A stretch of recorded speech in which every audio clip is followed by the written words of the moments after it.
Meanwhile, discriminating against someone based on their immigration status and national origin is now illegal in New York City. That includes the use of the term illegal alien, which the NYC Commission on Human Rights says, quote, when used with intent to demean, humiliate, or harass a person is illegal under the law. Those found to be violating these new guidelines could face up to $250,000 in fines.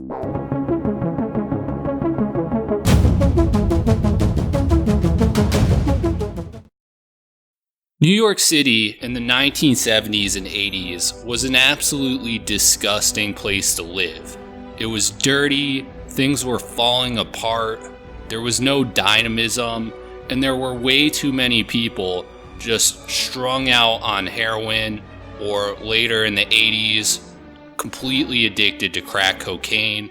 The police didn't enforce the laws, and people fled New York City, and its reputation was a crime-ridden hellhole. Then something amazing happened when Rudy Giuliani took over as mayor. They started enforcing their drug laws. They got tough on crime. Property values ended up soaring. New York City became one of the most luxurious and expensive cities to live in. It was a complete miracle. And all of this continued when Michael Bloomberg took over as mayor. In fact, he was the mayor when I lived there. And while he did some stupid stuff like constantly try and ban restaurants from using salt, he was an effective mayor, and New York was competently run during that period of time. But ever since he left and de Blasio took his place, New York City's been getting worse and worse every year. People are starting to leave the city again. And it disappoints me to see this happening, as someone who once again, for at least a couple years, lived in New York City. Which brings me to this news story about a New York City law that is pretty much the stupidest law that I've ever heard be enacted. The article from The Hill is, New York City bans term illegal alien and institute fines up to $250,000. The article starts, New York City has banned the term illegal alien when it is used with intent to demean, humiliate, or harass a person, and instituted fines up to $250,000 for the offense. So here's what New York City is doing with this. They want to prevent people from hurting the feelings of illegal aliens. It's racist! By preventing people from using the term illegal alien. It's racist! To describe someone who's illegally in the country and broke our immigration laws. I myself really don't care if some illegal aliens. It's racist! Have their feelings hurt. But what's absolutely absurd is they're going to fine people hundreds of thousands of dollars just because they hurt someone's feelings by using a term that's not even really all that offensive. I mean, what about the people who get forced to pay this fine? Maybe they use that term and they weren't aware that this law exists. I mean, a lot of people say illegal alien. It's racist! And I don't think a lot of people are going to read this article or even be aware of this. And what if someone does say illegal alien? It's racist! Because they're conservative and they think that's the appropriate term to use. You're going to fine them hundreds of thousands of dollars? I mean, that goes beyond hurt feelings. You're actually wrecking people's lives at that point. But this isn't even really the dumbest part of the law. And to explain why, we got to go further on in the article. Now, it states next that the city's Commission on Human Rights released new guidelines last week to define discrimination on the basis of perceived or actual immigration status or national origin in public accommodations, employment, or housing. All right, right there, I'm going to say that no city needs a Commission on Human Rights. If you look at most problems that affect these cities and you try and find out what are the root cause of these problems, like homelessness, like crime, a lot of this stuff, and you really investigate it, what you're going to determine is that a lot of these problems cannot be addressed because of human rights, because of all of these individual rights that people are given. Just look at something like homelessness.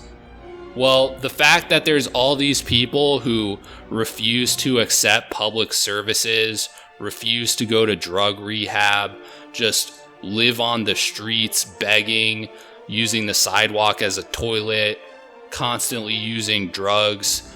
These are problems that could be fixed if the government could just send these people to a rehab, fix their drug problem, get them the services that they need. But all of these people have all of these rights, and those rights make it impossible for the city to do anything about this problem. Same thing with something like poverty. All of these people who are impoverished, who can't seem to ever better themselves, well, a lot of the reasons why they're in that position is because they have all these rights and entitlements to certain welfare benefits. And those rights and entitlements require that they constantly stay impoverished in order to receive those things. Poverty is another problem that is caused primarily by human rights.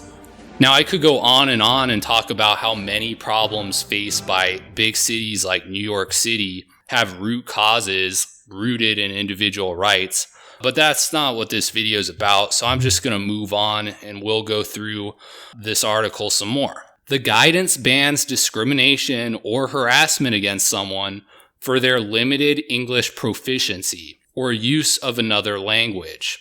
And the article later goes on and states, hypothetical examples of this kind of discrimination were provided in the Commission's 29-page directive.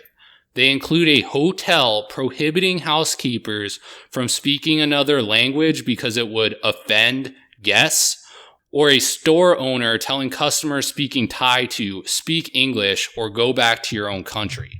Now, this is where this law gets batshit insane. So it is now unlawful discrimination to require your employees to speak English. How is any business supposed to function effectively if its employees cannot speak a language necessary to deal with customers or other employees or anything else? You're telling me that in New York City, you can't refuse to hire someone because they don't speak English? That is insane. Speaking English is necessary in many types of jobs. If you are a customer service person, if you are someone who has to make sales, you need to be able to speak English. It's imperative that you're able to speak English. If you can't do it, it puts you at a huge disadvantage.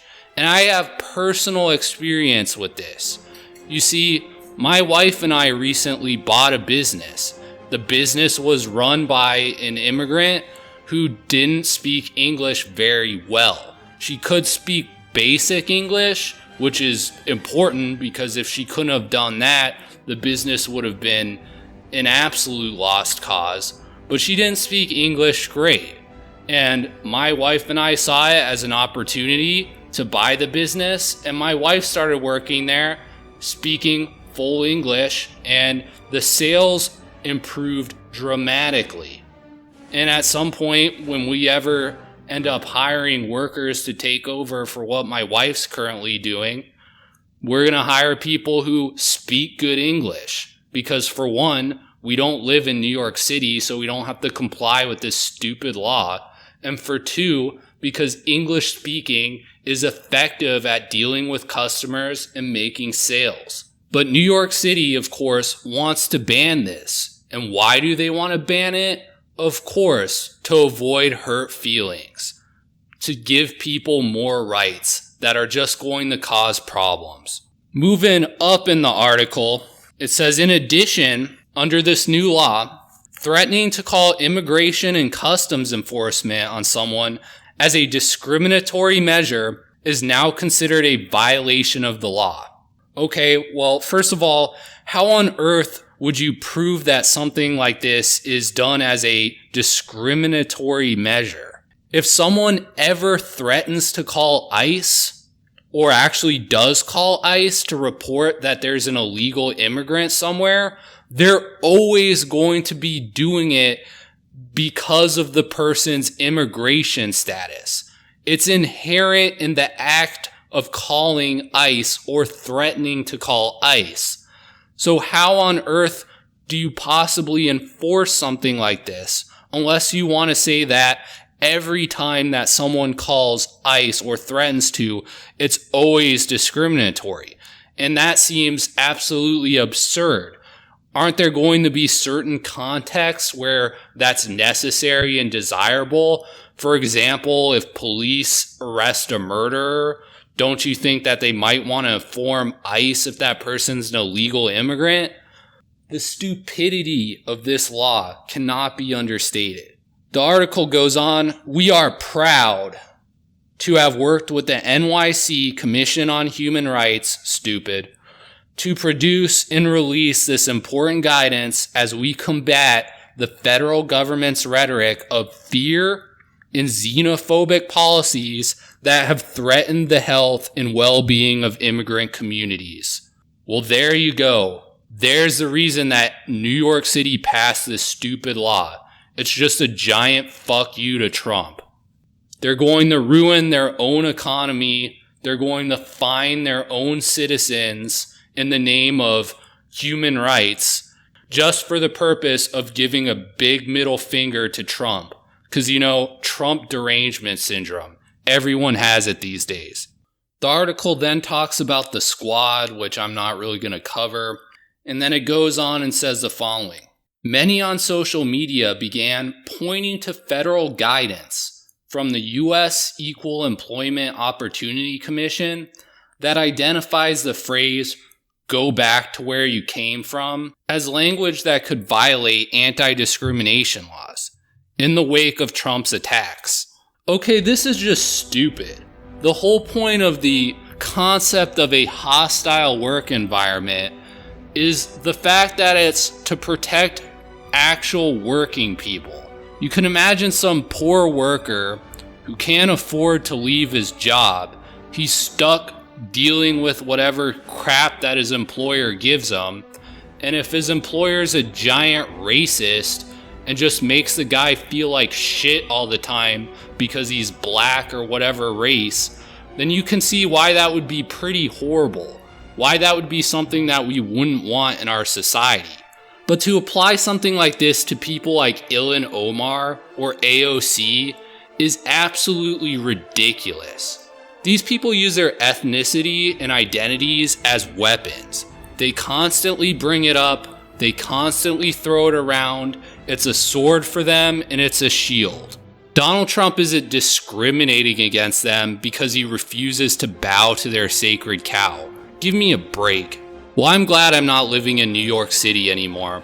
So much for free speech. Unfortunately, that's going to have to step aside so that illegal aliens have the right to not have their feelings hurt. If you like this video and you're not already subscribed to this channel, go ahead and hit the subscribe button.